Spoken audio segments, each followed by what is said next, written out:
This is Winston with the Creativity Cocktail, powered by Rising Tides Charity. Today we have Thomas Beaurem on with us. And before we get going, I wanted to let you all know that Thomas is a dear friend and a very close friend to mine personally. He is a fantastic creator.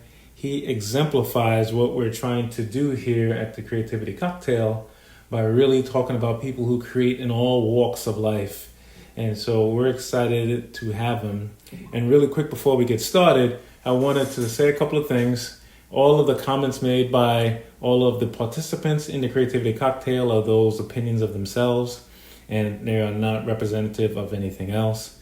And also, I just wanted to give everyone a sense of what we're doing with the Creativity Cocktail. Thank you so much for Thomas by being our new brand, being on with our new brand. So say what's up with everybody. What's up, everybody? I am glad to be a part of it. That's fantastic. So we've decided to recast the name because what we started to encounter is that we encountered people who were creating things in this world from all walks of life, not just artwork or writing, but they were just creating things in so many ways, and Thomas is an artisan in that respect. So with that being said, we're going to jump right into it. Thomas, tell the audience here today a little bit about yourself and what you do. All right, well, Winston, again, thank you for having me on. My name is Thomas Beaurem. I'm a personal chef. I like to pretty much what I call creating, memories and experiences, through food. Creating a romantic atmosphere for couples or whoever. It doesn't necessarily have to be for a couple. It could be for someone wanting to do something for their mom or, that special person in their life. So I like to come to their home, be able to put together a 5-star meal, pretty much take away the restaurant experience and bring it to your home. Be able to bring it to your home and, again, bring that 5-star meal, that romantic experience, that romantic setting to their home, and just have something different, something totally different than just going out and having a meal. So that's awesome. Thomas, if you don't mind, I'll share a quick story with the audience that's listening to us. Mm-hmm. So Thomas and a couple of our friends, we decided that we were going to do something for our wives a number of years ago, and we decided we were going to give them this whole day of pampering, etc. And at the end of the day, we surprised them where they came home. They just thought the day was over. And when they came home from this day of doing all kinds of massages and pampering and makeup and all of that, they actually had a wonderful meal made by Thomas. That and this goes to what you say, Thomas, about it being such a memorable experience. There is no way between now and the last day of my life that I will ever forget that. It was just that wonderful. Yeah, it was. And the fact that, we were their personal servers and everything, that is something that we will truly never forget. So how did you get into it? What made you say, let me start this as kind of something that was your purpose?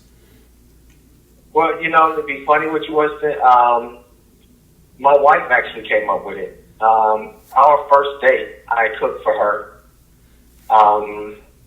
It was a romantic dinner, had candles, cooked her favorite meal, and she really enjoyed it. It was a while before we actually went out to dinner for a date, because I just kept cooking for her. And she said, you used to do this for couples. I think people would really like this, target men, and, they might want to do it for their wives or girlfriends and things like that. So it was really her idea, and I just kind of ran with it. Wow. I tell you, for all of those that are listening right now, I think you've raised the bar for a lot of men that are out there now. So, like, when your wife tells you to do a business passion, you should take her advice. Exactly. So how long have you been doing it? And what are some of the other kind of places you've had a chance to do Well, it? Yeah. well, I'm originally from Detroit, Michigan, so I did it a little while when I lived in Detroit. Not so much. I was more focusing on like catering events and things like that. Once I moved to the Atlanta, Georgia area, I would say a good 3 years after living there, and just kind of planting some seeds and getting comfortable in the Atlanta area is when I started. So I've been in Atlanta now 9 years. So I would say it's been going pretty well for me, about 6 years now. 6 years long. Wow. What does the future look like for the business? Right now it's up. It really is the upside to it. I can see a lot more venturing off from this. Possibly training younger chefs and being able to have them being able to send them out and have them be that chef for that couple while I'm doing another one. So being able to expand and have more personal chefs to go out and do what it is that I like to do, which is creating that experience. That is that is amazing. Tell us. Let's kind of pivot a little bit, and let's talk about your process. And I don't mean like the process of putting together the food, but I mean your process as far as when you're ready to create and develop something for a couple or for a client. What do you do? What are some of the things you do to get into like the mental frame of mind to create? Is it a tool? Is it a solution? Is it an environment? What happens? Well, actually, I try and the first thing I really want to know is what is the event? Is it just because? Is it a birthday? Is it an anniversary? From that point, I just start thinking like, okay, how can I make this special for him? If it's the guy doing it for his wife, I want to be able to do something that looks like it comes from him and he not even know it, but yet is impactful to his wife. So whether that's, just by asking questions, like what are some of the things that she like? Does she like roses? What type of flowers does she like? Does she like candy? What type of music does she like? So I can create that atmosphere and the ambiance for her, but yet it seemed like it's coming from him, because he would say, oh, he knows I like this and he did this for me, but yet I did it for them. So that's some of the preparation that goes into it and trying to be creative, because I like to make every experience different. I try to keep that way they can have their own experience and not say, oh, well, he did that for me. No, he did something totally different for us. That's the creativity that comes into it. That is awesome. So tell me of one, without people's names, tell us of like one creative, one moment, one unique moment where you had a client and something came out and that it was just interesting to you. Tell us about one of those.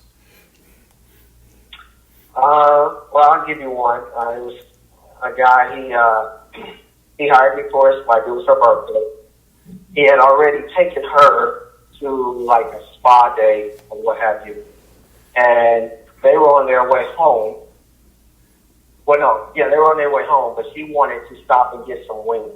She was really, really hungry. And look, of course, she didn't know I was there. He had given me the keys to their home. I went in their home, set it up, had music playing, had her favorite artist playing, had the living room set for them.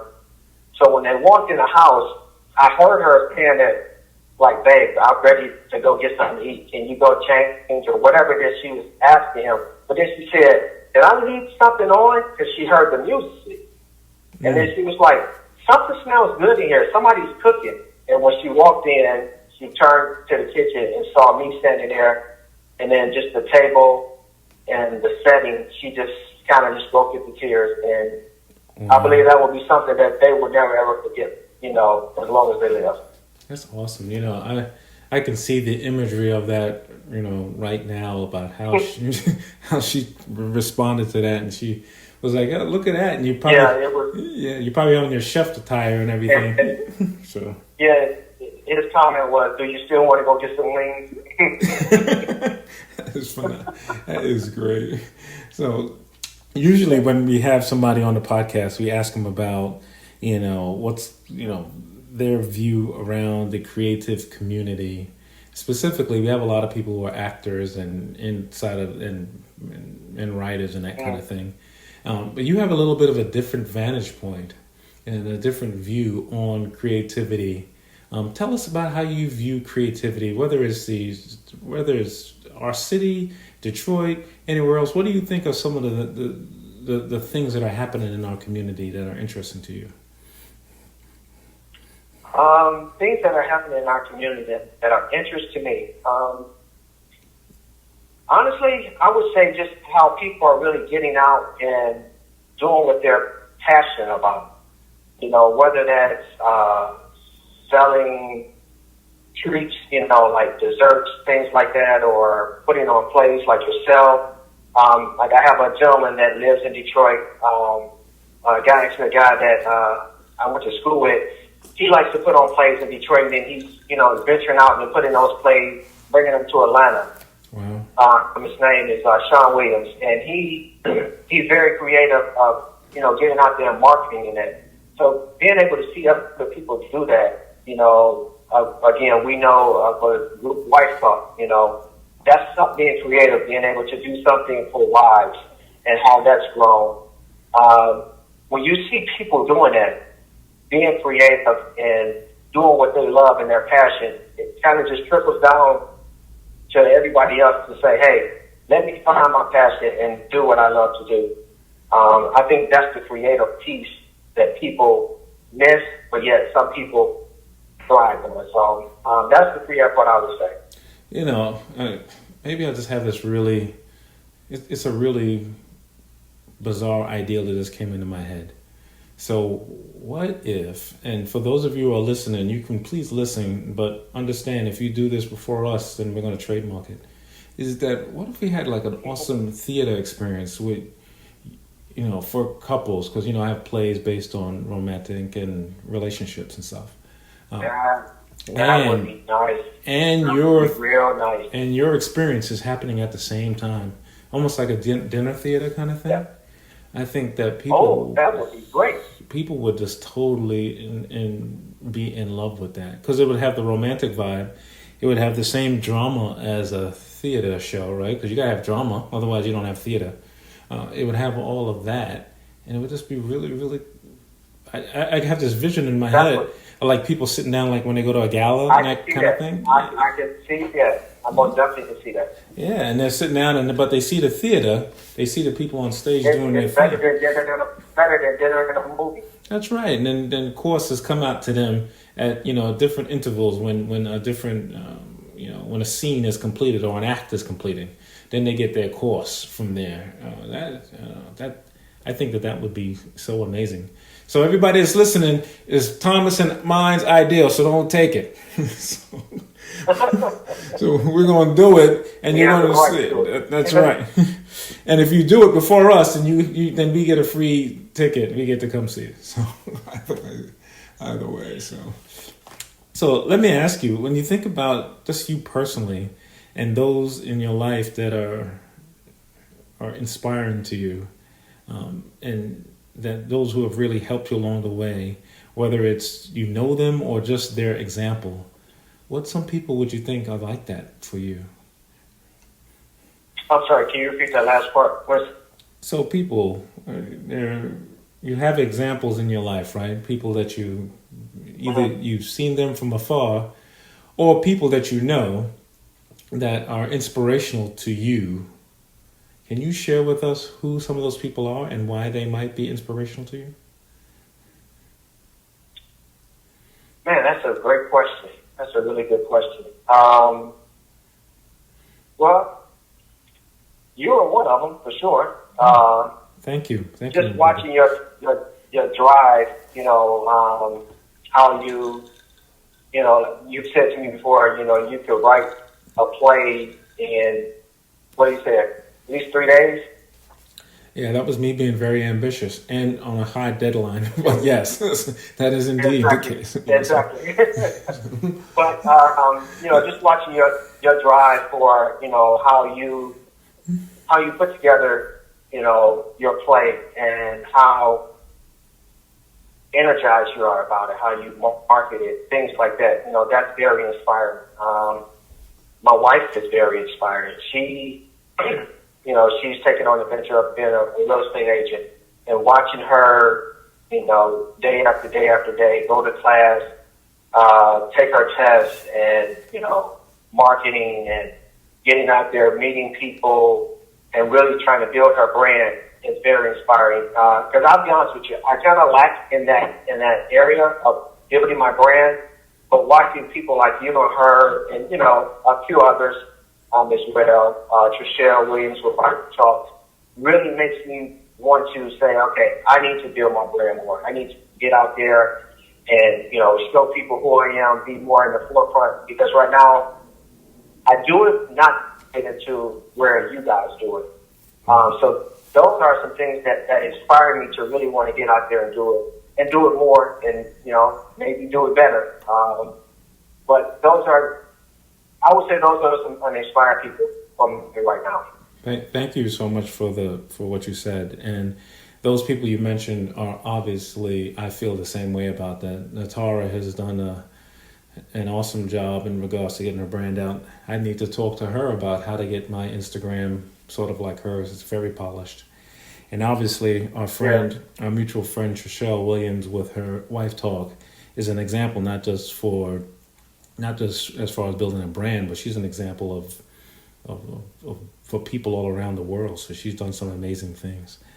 There is no doubt about it. Yeah, exactly. It's just really inspiring. So tell us a couple of things to kind of close us out here. First of all, if someone wanted to capture the experience and to be part of it, how would they reach out to you? How would they contact you? They can contact me via Instagram at the Beaurem Experience, or they can reach me. I have a link on my website where they can send me an email or give me a call. www.beauremext.com. That's BEAUREMEXT.com. Or they can reach me and call me directly at 678-453-8520. Those are some ways that they can reach out to me to contact me. Thank you so much, Thomas. And my last thing for you is really, if someone's out there today listening to your voice and they want to get into something like you're doing in regards to being a personal chef, or they just want to ignite their creativity and get that out there for the world, what are some thoughts? What are some things you would tell them to make sure to give them the view to get going right now? What were some words would you tell them about how to get started? How to get started? First of all, I would say, what's the passion? What are you passionate about? What is your gift? Find that passionate gift. And then secondly, it would be, have faith in what it is that you're doing. You always have to have faith in what you're doing. And thirdly, just do it. Because you'll always keep asking yourself, oh, wish I would have did this, or I could have did this. If you don't give it a try, then you won't know if you could have done it. So have the faith, put your foot forward and try and do it. And you never know where it might go. That is really, really great to say, and I appreciate you saying that. All of those who are listening today, there is no doubt that every single one of you, no matter where you are, where you come from, what's happened to you before that, it's all in the past. Right now, today, you have the ability to say, I want to create a world for me, and that starts with being creative on some level. So whether you're a mathematician and you need to create an equation to solve some disease, that will require some creativity. Whether you want to write a book, whether you want to be an actor, whether you want to be a fashion designer, all of that requires a creativity in your mind that God has given you. And so it is incumbent. Exactly. It's incumbent on all of us to make sure that between now and when we're not here on this plane, and you said some amazing things about making sure you start now, that person says, you know what, today is my day, and let me go ahead and get going. Whether you're 89 years old or 9 years old, today is the day to get it going. Thomas, I totally agree. It's been a pleasure to have you as always. I appreciate you. I know you're in Detroit right now. If you were right here, I'd dap you up as always because you're a fantastic friend. I love you. I appreciate you so much. Listen, I love you too, man. Thanks for having me. I really, really appreciate it. Thanks again. And for those who are listening, this is the Creativity Cocktail powered by Rising Tides Charity. Please, you will be able to find us on iTunes, Spotify, or the Google Podcasts, as well as Podbean. You will also be able to find us on Facebook. Please sign up for our seminar. We'll have a seminar here at the end of the summer and also one at the end of the fall. Please begin to donate to us. Your donation will help to create a theater production and an event where it'll all be free to those for those in the community and those who've helped to donate. So we appreciate you. We love you. Make sure you go to risingtidescharity.org or check us out on Instagram at Rising Tides Charity. Again, Thomas, thanks so much for being part of what we're doing here. And for everybody else, your voice creates worlds, so let's get after it. Take care.